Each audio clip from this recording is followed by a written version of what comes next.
dreams make it happen wherever you go. Are you ready to act on your dreams? Okay, let's do it. Greetings to all who are joining us in Hyphens Haven, the space for multi-hyphenate artists working on stage and off, in front of the camera and behind the scenes. Today, we are going to be joined by one of the most brilliant scenic designers in the theatrical space. Her art has been seen on a number of stages, including Salt Lake Acting Company, Cincinnati Shakespeare, Actors Express, Aurora, Mill Mountain, the Warehouse Theaters, as well as national and international tours such as Hairspray in London, Spamalot in Australia, and Las Vegas, Cinderella, Mamma Mia, In the Heights, Rent for their 20th anniversary tour, and she is no stranger to working on film and television sets. Her clients include the Food Network, L'Oreal, Sarah Jessica Parker, the 2007 Tony Awards, Mary Poppins Fabrication for Televised Production, not to mention that beyond being a scenic designer, she's also a sculptor, painter, consultant, instructor for the Dramatists Guild of America Institute in New York, and professor. Ladies and gentlemen, I mean, she is the multi-hyphenate artist, and I'm so happy to bring her to the show. Please welcome Miss Shannon Robert. Hi, Shannon. Hi, how are you? Thank you for that intro. All is well. I mean, your website is amazing, and you just mentioned that there is more to all the projects you've done. You have not updated it, so I'll be sure to put a link in the description box so that listeners can connect with you and see some of the amazing works that you've done. But the purpose of a show like this is to have a way for those who are interested in working in the arts, wherever they are in the world, in the most rural parts, they'll be able to listen and hear of your path and imagine for themselves a possibility to get to where you are as an artist. So as we begin this interview, we always want to start with the foundation of your life, your genesis. So where were you born, and can you tell us about your parents and those who lovingly raised you? Absolutely, I'd love to. Well, I was born in New Orleans, Louisiana. My family lived in St. Charles Parish, which is a little bit south of Jefferson Parish, south of the New Orleans area, but New Orleans was home. And I lived there until I graduated high school. So, and then that's when I left. Yeah, so What were your parents' names and their professions? My mother's name was Lorelei, last name Robert. I use Robert now, but it's Robert. Everybody in New Orleans is either like Heidel, Robichaud, Touchard. Robert is Robert. But the second you leave, when you drive away, your name is forever after that Robert. But so my mom was Lorelei. Her last name was Noblock. And my dad's name was he's still with us, Clopton Cecil Robert Jr. And my mother was a hairstylist, and she owned salons and was a stylist. And then my dad he was the safety manager for Union Carbide Corporation, and then quit for his dream job, which was he dealt antiques. He was very interested in French Provincial. And so going into his stores, always, looking at the old furniture and how things had to be set up for sale. That was so my jam. I loved doing that, and, redecorating and rearranging things. I constantly did it. Did you grow with siblings or any particular close relatives in your home? I do have a younger brother named Sean, and my parents were divorced when I was 15. And so I have stepsisters and stepbrothers I'm really close with. Okay. What was your favorite childhood holiday? It was Halloween. You can't go wrong with a kid. Candy and dressing up. What? I mean, Perfect combo. Yeah. I also really like decorating for Christmas in our house. So anything where I could get away with, making things look different or doing things, I was always about that. Loved it. Okay. So, So let's go back to your early learning days. mhm. What elementary school did you attend and who was your favorite teacher from that time? I went to Mimosa Park Elementary, and gosh, I had several teachers I really loved. Ooh, it's hard to pick one. Mrs. Champagne, that's how we say it. Mrs. Champagne was particularly just sweet. She Wha sh like, we meet kids, when we good teachers today meet kids where they are. Often, back in the late '60s, early '70s when I was in school, it was about, and it still is to a degree, about, well, this is the box we have to fit in, and everybody has to do things this way. And Mrs. Champagne was pretty good about letting us discover and ask questions on our own, and work at our own pace on things like our SAT, or our little testing things. And so she actually was really good for kids who were, we might classify as neurodivergent or not fitting into that box today, and which I didn't. I was constantly talking and just constantly doing the thing that I probably shouldn't have been doing as a kid, drawing on the walls, drawing in my book. In fact, my little spelling notebook, I was constantly drawing on it. I got in trouble for that all the time, but not in Mrs. Champagne's class, which is why I liked her. Wonderful. And we just want to also make note of the teachers. That's why I would love to have the artists give honor to those who instilled love and values in us. And as we think about not just elementary school, we want to think about our middle school time there. Was there a particularly memorable moment in middle school, and where did you go for middle school? So I went to a couple of different schools, RJVL and JB Martin, but I did have an art teacher. His name was Lloyd Sensat.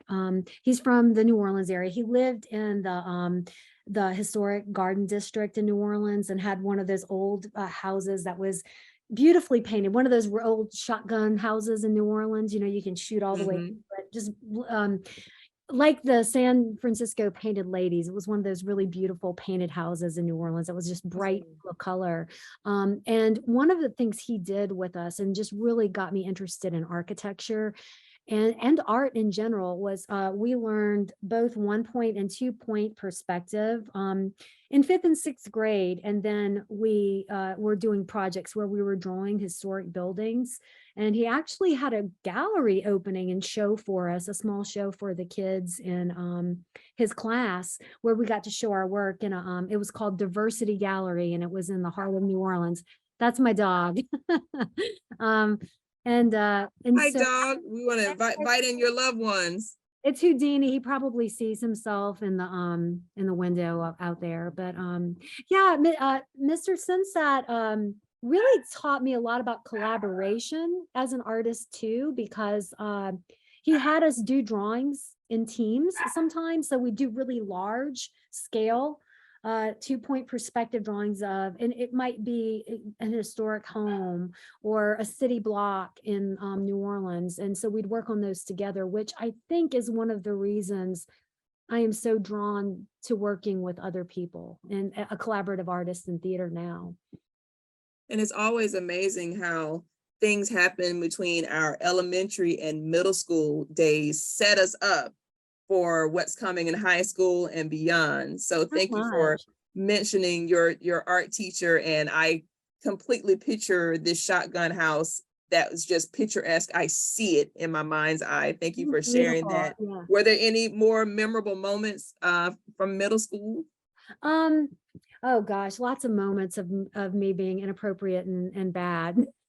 I was like, I was a little bit of a clown. I think I don't know why. Getting a laugh in my mind, and was more important than taking things seriously for a little while. But it was my way of dealing with things. But I did have another teacher I have to mention. Her name was Miss Melanson.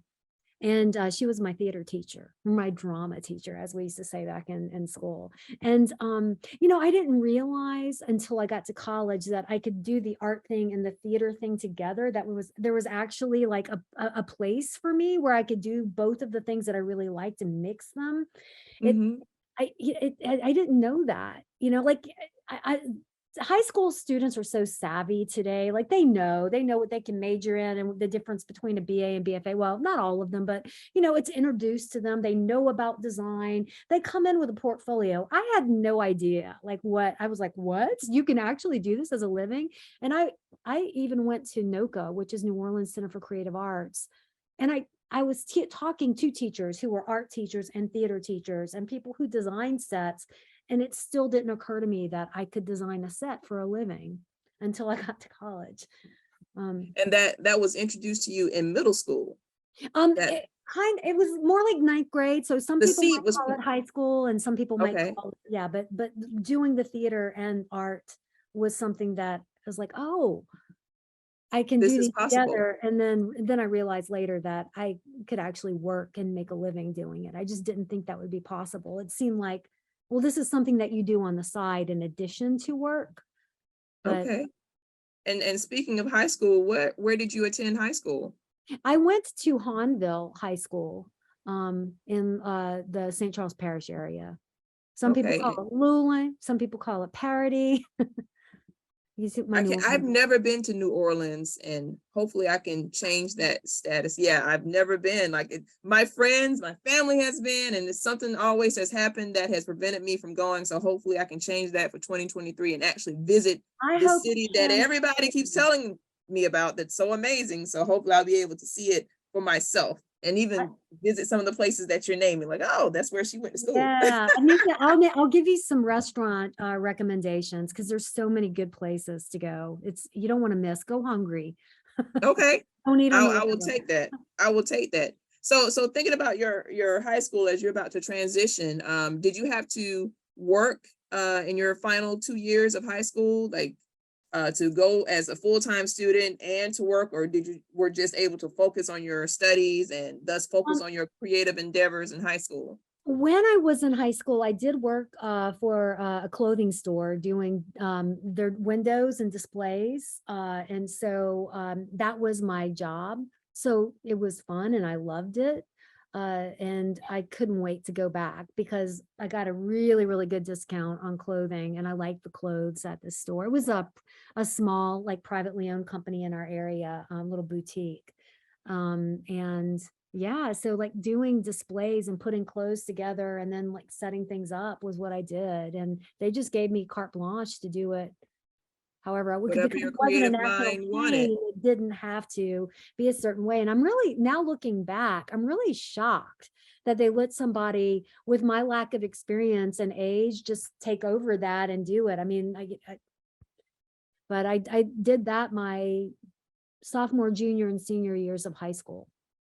Well, a lot of times, people can pick up on energy, and great energy recognizes great energy, and having that even now as I know of you, and to imagine you as a sophomore, junior, senior, it's probably is there, like, let her just have it. She's creative, go for it. Well, that's a So, good, I never really considered it until you just asked me. I was like, yeah, I worked, but it really wasn't work. And they gave me more to do than I would have considered. It was a lot they dropped on me, but I loved it.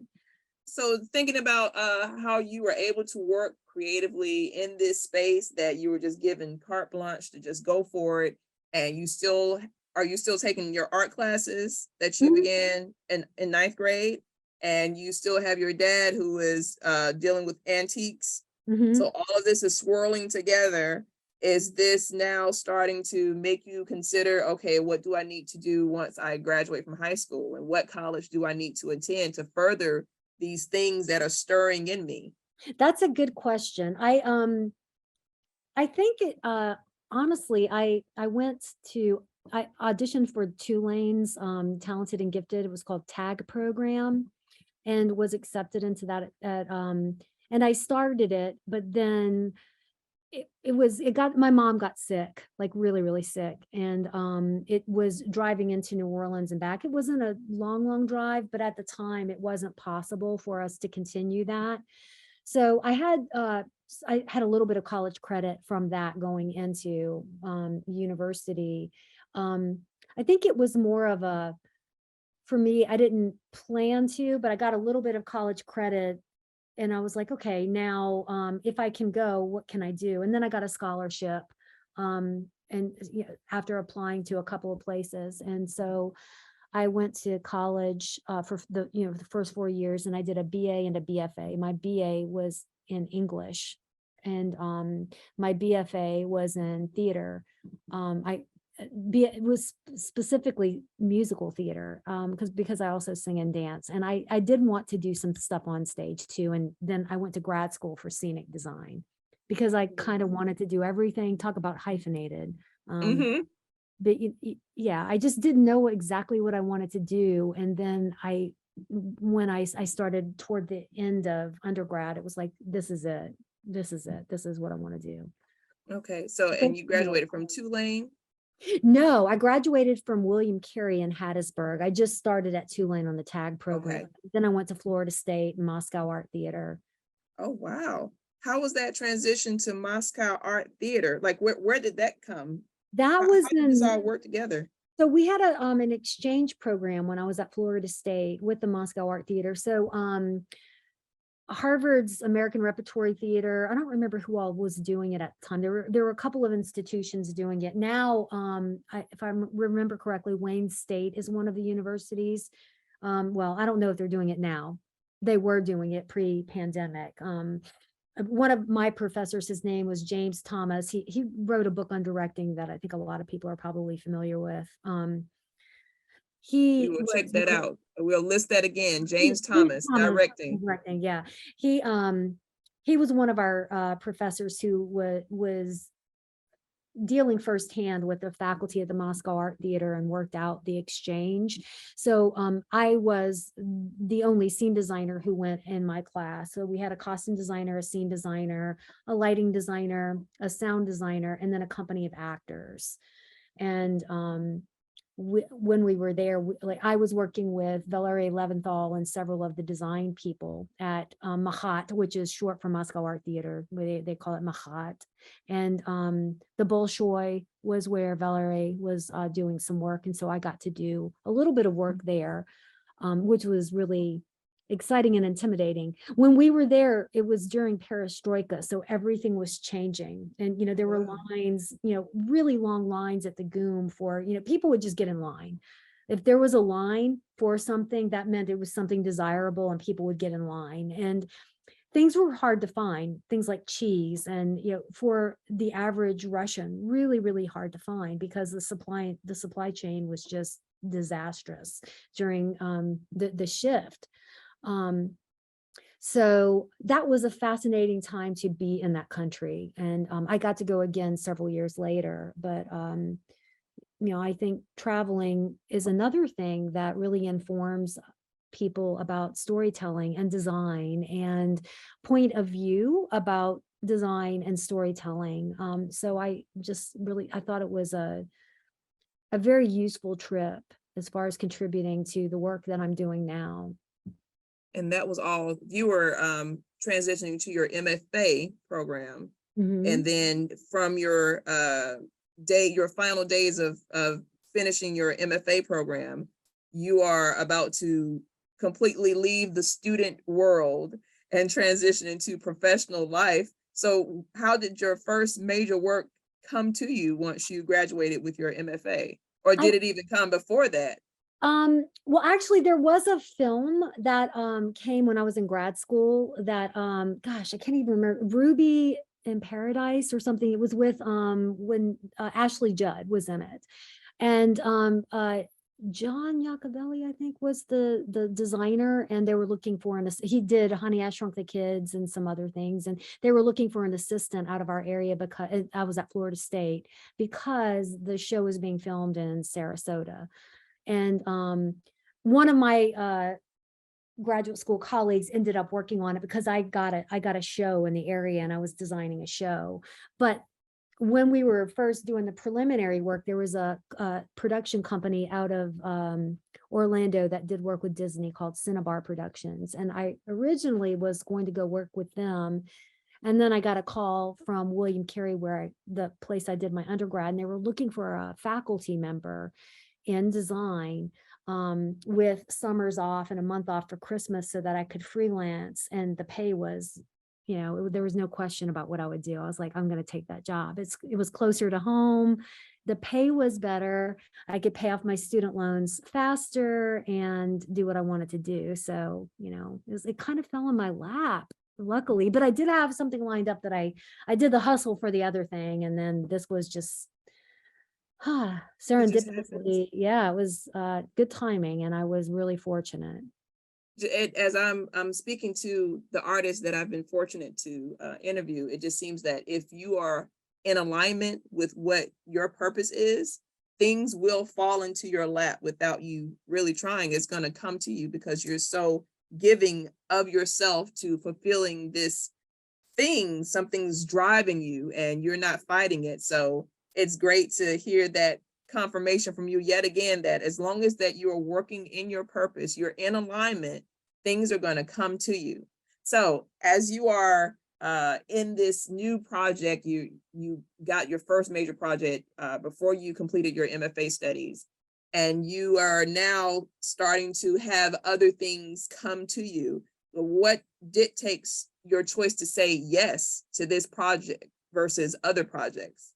A lot of it for me, and more so now than when I was younger, because I didn't fully get all of this. But what I was gonna, let me go back. I interrupted myself. But what I was gonna say is a lot of my decisions now are based on how I vibe with the people I'm working with. And I hope that's the reason they want to work with me. Now, I've worked with people who I know will never want to work with me again, and vice versa. We just, you know, I mean, we all have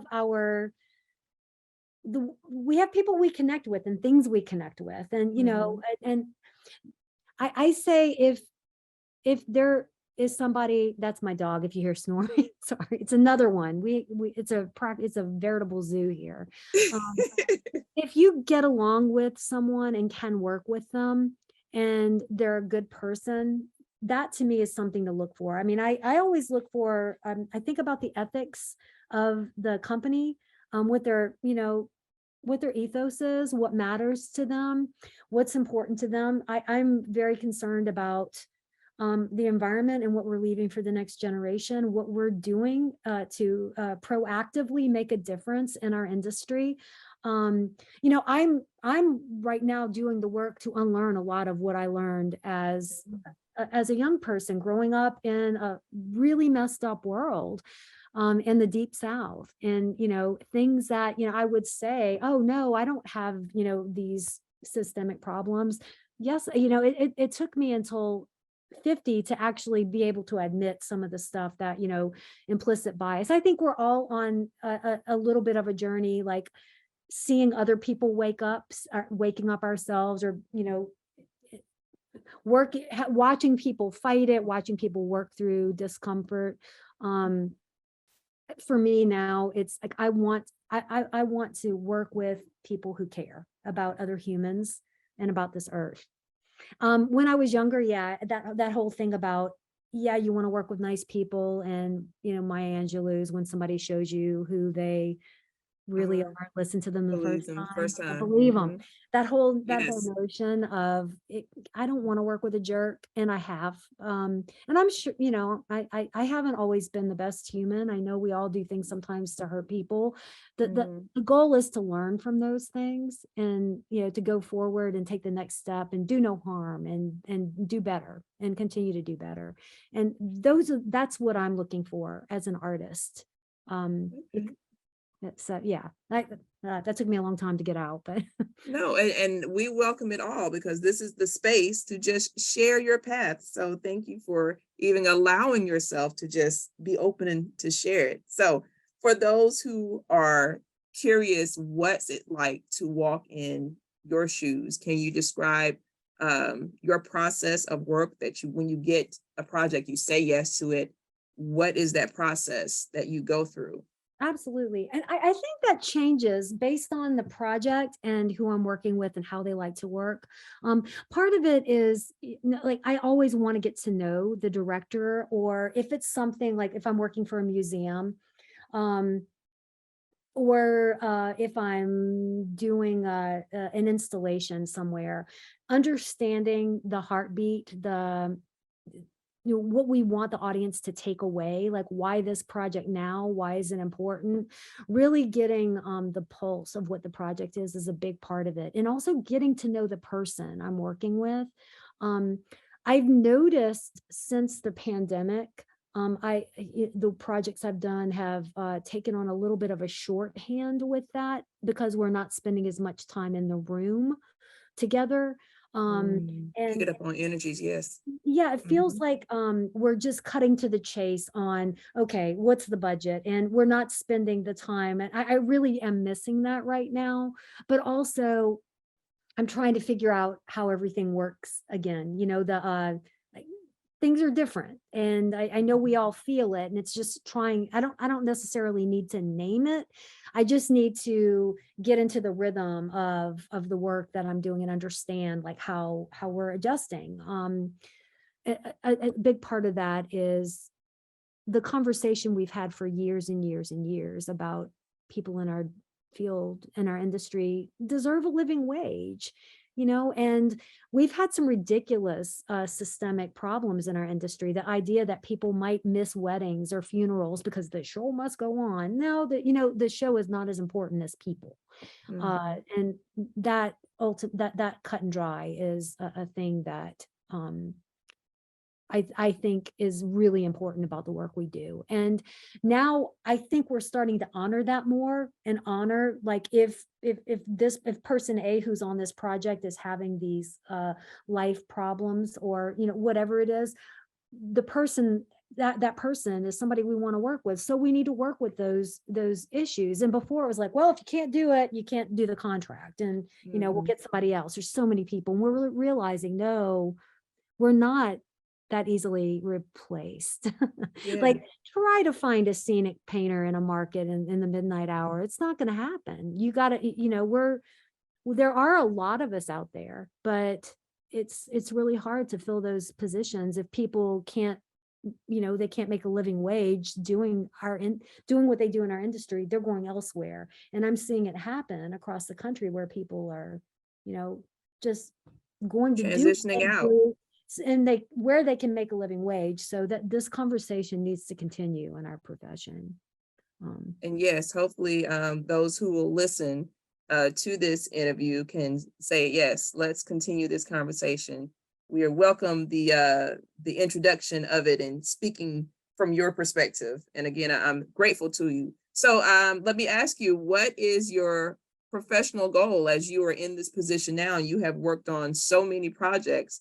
What is your goal professionally?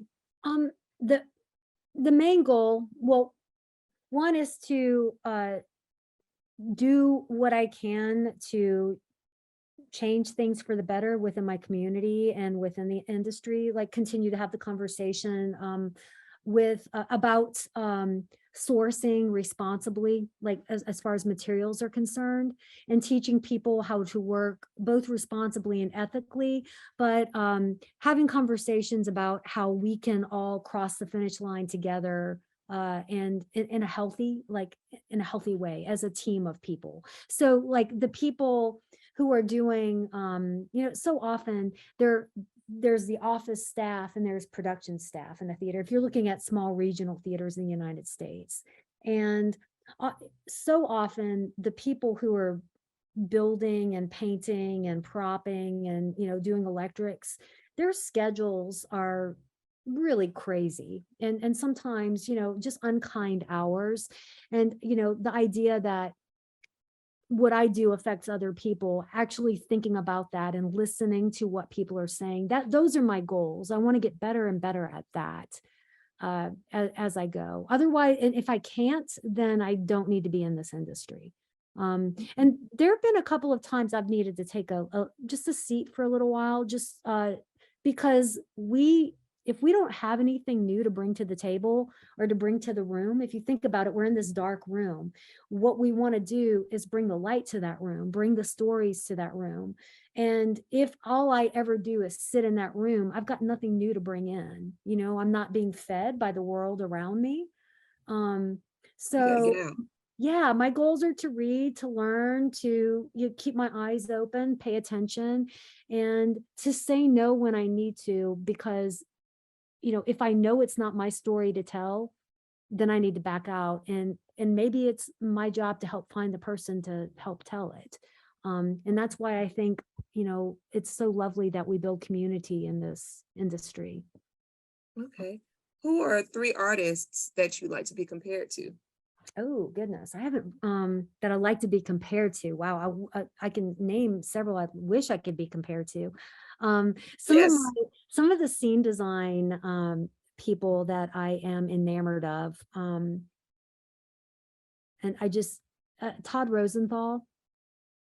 His work, I think, is detailed, expressive. He goes epic and huge when it calls for it. I know you've probably seen some of his stuff, may not, or like at the Alliance. He Mhm. has done some things in that area. If you saw One Flew Over the Cuckoo's Nest at the Alliance, he did that Oh, one. I didn't. And I heard about it. August Osage County on Broadway. He does a Yes. lot of the Steppenwolf, beautiful work. Yeah, I think he is an important voice. Danielle Worley, who did on Broadway, the original Peter and the Starcatcher and Bloody Bloody Andrew Jackson. She's an important voice. She's actually stopped doing scene design, and she is now doing landscape design, and just because she had to get out of theater at the beginning of the pandemic because but she was doing environmentally thoughtful theater. Like there's now a LEED certified shop in New York. That really started in 2007 because of Danielle's work. When I was working, I remember in late 2006, people were saying, no, there will never be a LEED certified shop. And lo and behold, just a year later, there's one, and there is a need for it. And we can build things responsibly, and we can upcycle and for Peter and the Starcatcher, she used the old drop from Disney's Little Mermaid and repurposed it for Peter and the Starcatcher. So, I mean, if we think they don't do stuff like that in the big leagues, yeah, they do. Of course, I mean, it would be irresponsible not to. And Danielle also has this really cool story about Bloody Bloody Andrew Jackson, where she walked into for all intents and purposes, is an attic. I don't know, the space in the theater above the stage house. And she Mhm. found this thing that looked like a huge oversized drum. It was like a huge tuna can, like a big one. And she made a chandelier with it. But Oh, what wow. she had everybody she knew bring in tuna cans and cat food cans. She said her assistant was rinsing them out and taking the labels off. And she designed a big chandelier for Bloody Bloody Andrew Jackson using that piece that she found in the attic. So she just repurposed things for a Broadway show that, that thing probably cost, with cleaning and stuff, a couple of $100, which I love that. I love to hear those things, because sometimes people think we're scrappy out of necessity instead of we're doing something that's saving money, that's actually teaching us how to use materials in a way that, it's not putting more things in landfills. Mhm. So I really like her ethos. I think I just named it two, but I Good. talked about them a lot. So No, keep going, because those who are listening should be taking notes, because you are dropping the pearls in the name. So yes, please keep those are two going. important names. And I'm gonna mention a costume designer as the third, and that is Paul. And I'm gonna keep it in the world of theater, Paul Tazwell. Even though there's so many visual artists that are like, oh my God, I think Banksy is so important, but Paul Tazwell, who did Hamilton costumes, and several other. I think he's an important voice in the American theater, and it's one of the first Black male costume designers to reach his level of work. Tony Leslie James is another Black costume designer who is designing on Broadway and changing lives. One of our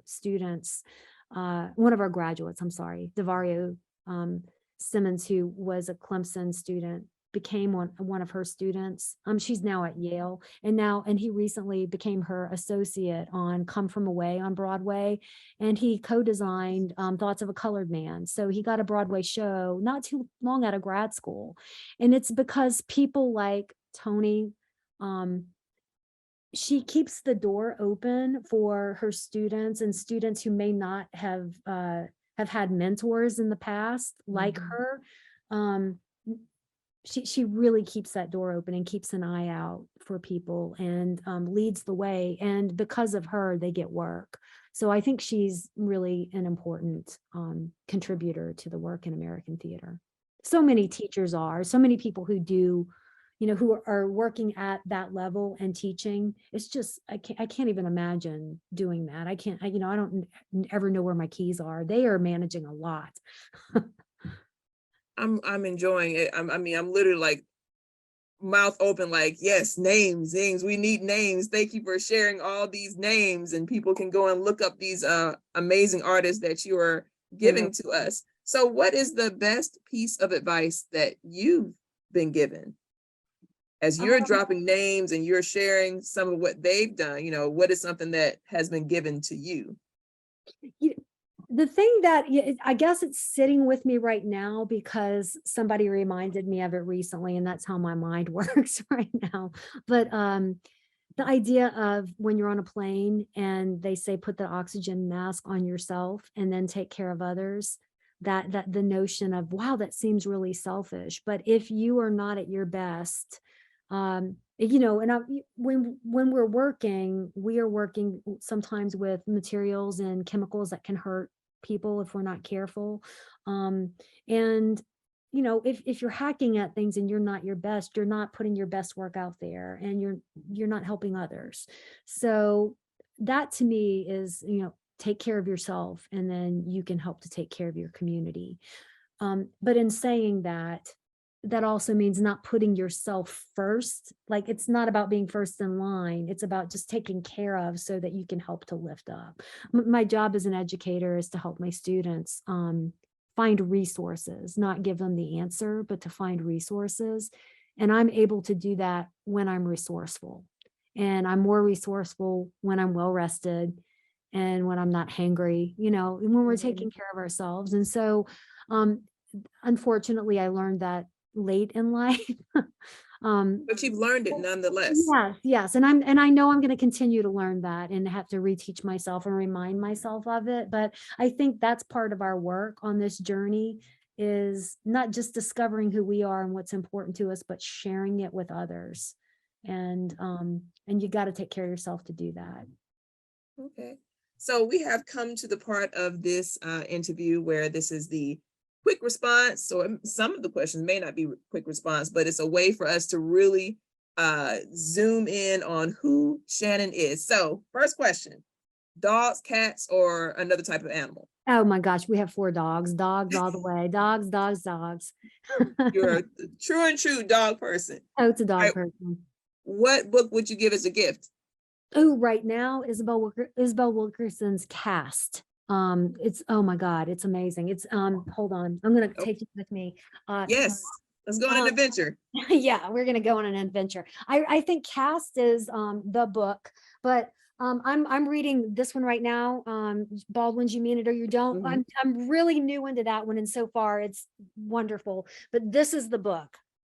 Cast, The Origins of Our Discontents. I would say anybody who hasn't read this, who's interested in our systems, that one is really good. And Ken Burns, if you like a good coffee table book, this Mhm. Our America. This is a beautiful book that takes you on a photographic journey through the United States, and it's Ken Burns. I mean, Mhm. what a mind! And he really digs deep into discomfort and systemic problems. And it's because it's all photographed, it's all there, it's recorded in a beautiful way. So both of those. Okay, sorry, that wasn't a quick answer. That was amazing. Thank you. Yes. We're taking notes. I mean, this is so good. We're taking notes. We're getting all of this juicy information. So what movie can you not resist watching if it came on right now? Pan's Labyrinth. Or Wonderful. Shawshank Redemption. Oh, both of them are so good and so different. Yes, I mean, ends of the spectrum here. So what is your favorite recipe to cook? Ooh, jambalaya. And most Cajun dishes, but definitely jambalaya. Yeah. Okay. What is your favorite word? Kuya. It's what my mom used to tell me when I was being not altogether smart. She would call me a kuya. I don't even know if it's a real word, but It's how she said it. She put the energy behind it. you And you know what kuya. it means from her. Yeah. What turns you on? Um, that's a good question.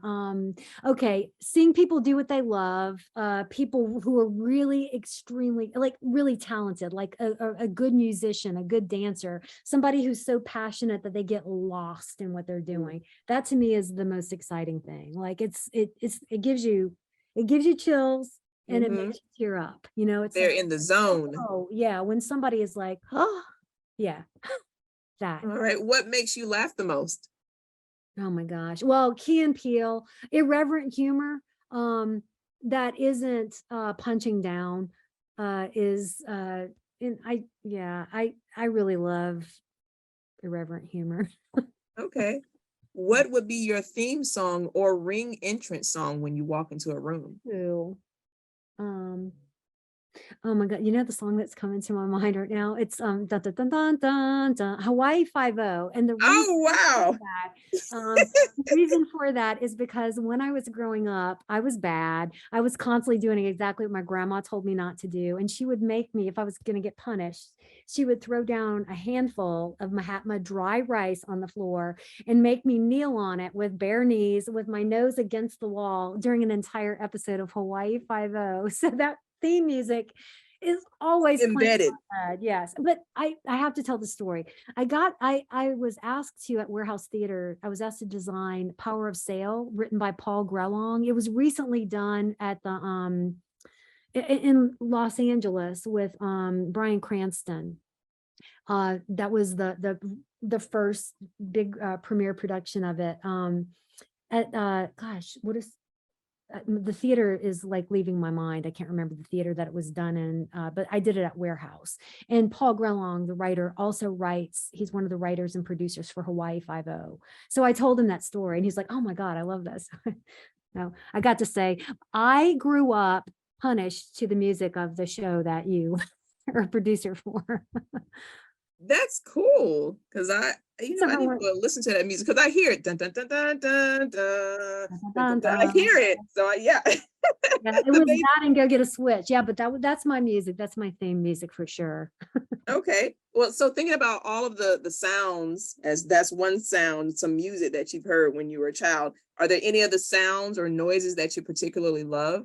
Like you Jazz, just any jazz. I mean, oh my God, like growing up in New Orleans, any brass, jazz. I love the sound of my grandparents, my mom's mom and dad owned an old grocery bar in Booty, Louisiana. And they're in the bar part in the back, it was behind this, like it was like one of those old like hardware store, kind of just all, it was a general store. You could get anything there. But there was always people in the back drinking beer, and the old hardwood floor that wasn't sealed always smelled like stale beer. But I love the sound of glasses clinking when they're being picked up, and the sound of beer bottles being held together, and the clink when they're going to be thrown away, like the cleaning of that, or the preparing of food and all the dishes, the sound of a restaurant. There's I hear something it. magical and electric about that sound. It's something happening. It's about change. It's about social exchange. And it's constantly, it's always evolving. New people come in. There's a new scene. There's new stuff happening. And the stuff is always, it's the same stuff, but it's being used differently. That to me, those sounds are magical. Okay. If you could Also the choose, sound of children's laughter. Sorry. oh yes, we can. Baby's laughter for me. I Oh my can't God. help Yeah. but to laugh. If I hear babies laughing, I'm just going to laugh. That's- It's like an immediate reaction for me. I'm gonna love yeah, it. It's All right, gold. next question. What is your superpower? Or well, no. If you could choose one superpower, what would it be? Okay, yeah, I was gonna say my actual superpower is losing things. If I could choose one, it would be to be able to find anything I need, like be it like a certain kind of lumber, like to know where to find it. That would be my superpower, because I'm constantly looking for things like, where do I find this? I Mhm. need to find a monkey that is 6 inches tall that'll bang these things together. Right. that I'm constantly looking Yes, for things. So that is that would be an awesome, somebody needs to create that. Some genius needs to find a I'm way that sure we can it's do that. probably out there for, X number of dollars that I probably have that X number of dollars somewhere that I've lost. I need to be able to find it to get it. So if this is your superpower and you are a superhero, who would be your arch nemesis? Oh, well, my actual arch nemesis would probably be me in real life because I'll lose everything I touch. Like, I mean, I'm the kind of person who walks around going, "Where are my glasses?" And I'm holding them in my hand. Or, "Have you seen my phone?" I actually once paid for a locksmith to unlock my car, and the keys were in my pocket. And I had to I took them out and threw them in the car and went, "Here they are," because I was too embarrassed to say, "Oh my gosh, they were actually in my pocket." So yeah, somebody like me who just loses everything would definitely be like somebody I'd be out to fight. Okay. But If they you also walk make into me useful, right? So I don't know. Mhm. Sorry. No worries, no, no. So, but I was getting to the next thing as we were talking about, getting together with people. If you walk into a bar, what do you order to drink? Oh, right now I would order a soda water because I am not drinking. But if I were like gonna have a cocktail, it would be probably something sparkly like a cava or prosecco or a glass of bubbly.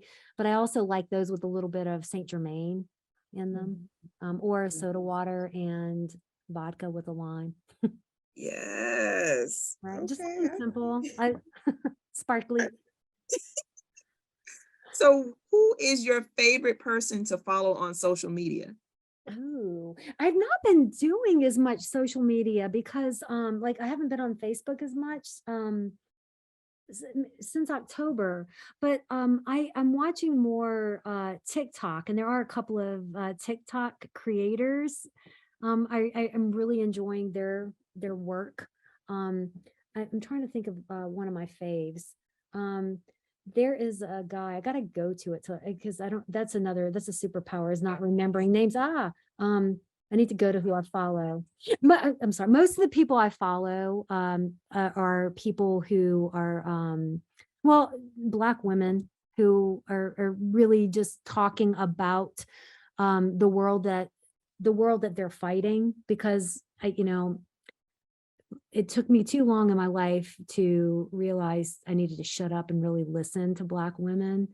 And now I'm doing it. And so TikTok has been a really good way for me to feel like I'm connected to the outside world and have community and grow and learn and just listen and so that I'm better informed by their experiences and I've learned from them and listen to what they say because um white women traditionally have not always listened to those voices. And so there's so many names, I don't even know who to name right now. But Okay, but they're on TikTok, and when yeah, when it's we put the link up for follow Shannon, look at her followers on her social media channels, and you can see the yeah. accounts that she follows.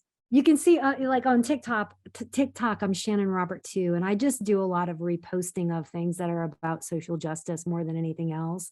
But that's kind of the path I've gone down with that. But I haven't done a lot of Instagram. But I do like watching. I mean, it's mostly decorators and designers, and like I follow a lot of companies that put out paint and furniture and things like that. That's I'm boring. You far from it. The Oh. people, we're having this interview with this amazing multi hyphenate, and she dared say she was boring. With all of the titles that she has, no, ma'am, you are far, far, Thank far from boring. If you could offer yourself one piece of advice, younger as in high school graduate, what would you have to say to yourself?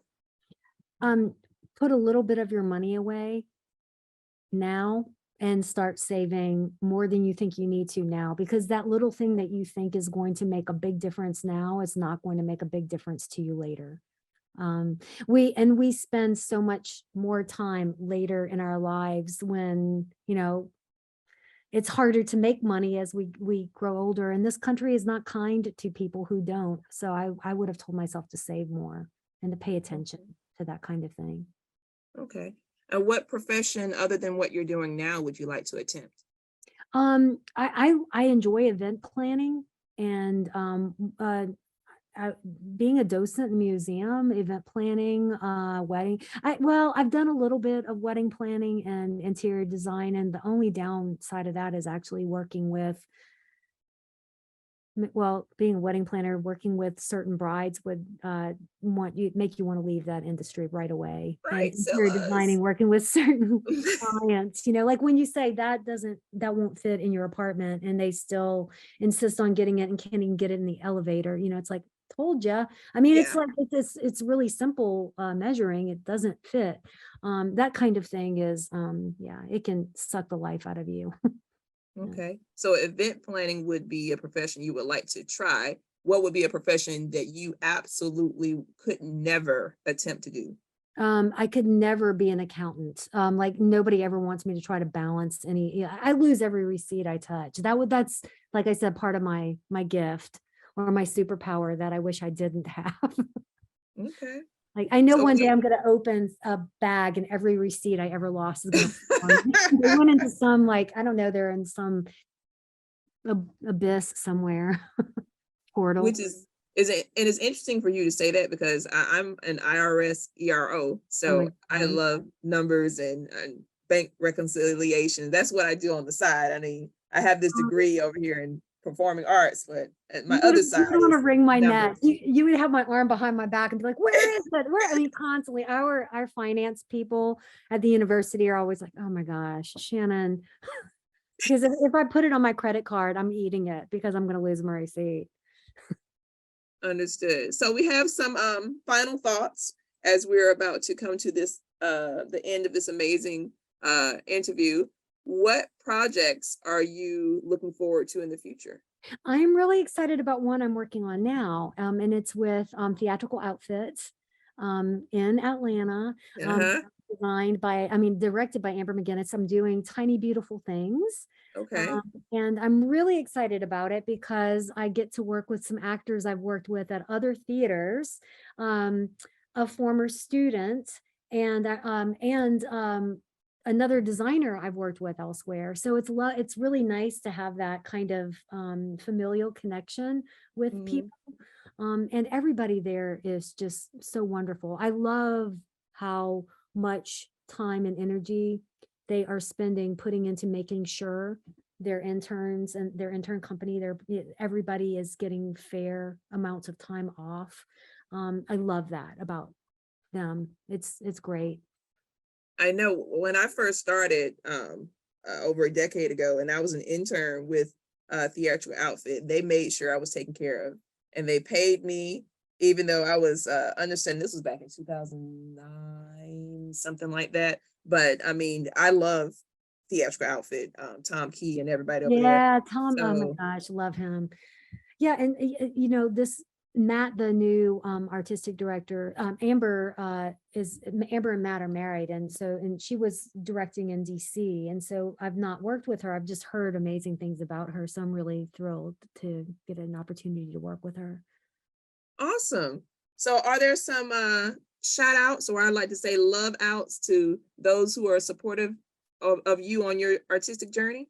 Well, David, my partner, David Standard, is so supportive. I'd give him a shout out in a heartbeat. But my Clemson colleagues who I work with at so many other places, who they have one another's back, they have my back, and I would like to think, when we need to, we're there for one another in a way that I think is really it's cool. And that's Kendra Johnson, Carrie Seymour, Matt Leckenbush, Tony Penna, David Hartman, my colleagues at Clemson in theater. They're all wonderful. Okay. And how can people learn more about you? I know you mentioned one of your social media platforms, but if they wanted to follow you, would you like to give out your Instagram again, or Oh yeah, I Twitter, would love to. TikTok? My website is shannonrobert.com, and my you can get in touch with me through that website. That's got my information to connect with me. But yeah, my TikTok is Shannon Robert 2 or just Shannon Robert 2. And yeah, and then I'm on Facebook, but it's pretty unless somebody sends me a message, I don't really check it. I'll just go there when I see a message.